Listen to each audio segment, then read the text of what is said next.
दोस्तों आ चुका हूँ आज और एक नई वीडियो लेके। आज की वीडियो में हम बात करने वाले हैं जियो के ऊपर। दोस्तों काफ़ी टाइम हो रहा है जियो को आए हुए इस फील्ड में। इससे पहले भी जियो की एक कंपनी थी अंबानी जी की, जिसका नाम रिलायंस था। अब इनकी यही दूसरी कंपनी है जिसका नाम जियो है। न्यू ऑपरेटर 4G नेटवर्क जो हमें प्रोवाइड करता है जियो। तो दोस्तों हम इसकी बात ये करने वाले हैं कि जब जियो शुरुआत में आया था न्यू, तो इसकी जो डेट थी 2016 5 सितंबर, तब ये आया था 5 सितंबर को। तब ये फ्री था। 5 सितंबर से लेके 31 दिसंबर तक जियो फ्री रहा। जो लोगों ने इसका फ़ायदा उठाया, आराम से इंटरनेट यूज़ किया, अनलिमिटेड जो भी था। तो दोस्तों इसी बारे में आज बात करने वाला हूँ कि ऐसा किस वजह से उन्होंने फ्री इंटरनेट प्रोवाइड किया। क्योंकि दोस्तों पहली बात तो यहाँ पे ये आती है कि वो एक न्यू कंपनी थी, न्यू ऑपरेटर था। उससे पहले भी कई ऑपरेटर थे वहाँ पे। कि दोस्तों कंपटीशन तो हर जगह पे होता है, तो इस चीज़ में भी कंपटीशन था। तो उनको अपनी ब्रांड को, अपने ऑपरेटर को नंबर 1 पे लाना था, या मतलब कि आगे करना था, फेमस करना था, ताकि लोग जाने और देखें कि हाँ ये भी कोई चीज़ है, इसको भी ट्राई करें। तो दोस्तों उससे पहले जो ऑपरेटर थे वो जियो वहाँ पे नहीं था। वहाँ पे एयरटेल था, आइडिया था, वोडाफोन था, ये सब ऑपरेटर वहाँ पर थे, बीएसएनएल वगैरह। तो इसी फील्ड में जियो भी आ गया। अब जियो को सबसे आगे जाना था, तो जब वो आया है तो उसने 4 महीने फ्री इंटरनेट लोगों को प्रोवाइड किया। तो इसका मेन रीज़न जो मैं कहूँगा, क्योंकि जियो 5 साल से अपना इस फील्ड में काम कर रहा था 4G नेटवर्क पर। तो 4G नेटवर्क जब उनका अवेलेबल हो गया, उनका जो काम था वो पूरा हो गया।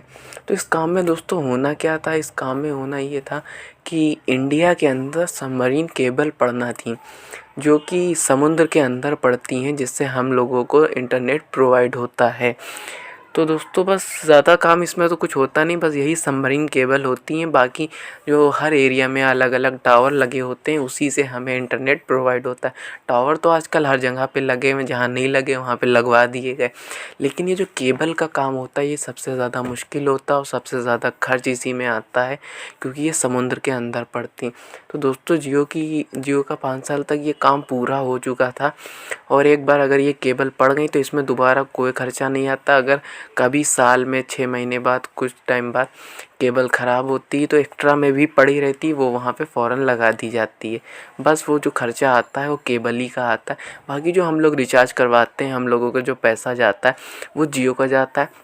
अब जियो को जाता है, जियो वहाँ से करता क्या है, जो खर्चा आता है उसको मतलब कि सब सही करने में, मेंटेनेंस करने में वो खर्चा पूरा करता है। बाकी जो केबल है, जहाँ से ये केबल जॉइंट होती है, Tier 1 and Tier 2 and Tier 3, ये पैसा उनको जाता है। उनको पैसा कैसे जाता है, उनको पर जीबी के हिसाब से पैसा जाता है।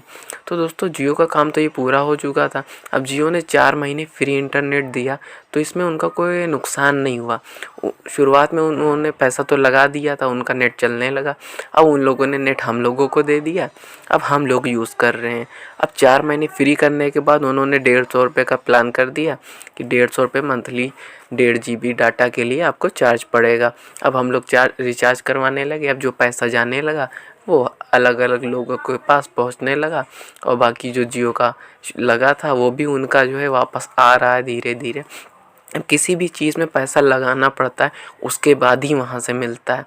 तो जैसे उन्होंने पैसा लगाया, अब हम लोग जो रिचार्ज करवाते हैं, अब हमारा पैसा उनके पास जा रहा है, जो उनका खर्च हुआ था वो वापस आ रहा है। 150 का प्लान था, कुछ टाइम चलता रहा, उसके बाद अब दोस्तों 1.5 GB वाला प्लान 200 का हो चुका है। तो दोस्तों इसी तरह से सबका सिस्टम होता है। बस दोस्तों आज की वीडियो में इतना ही। पसंद है तो लाइक, शेयर, सब्सक्राइब ज़रूर करें।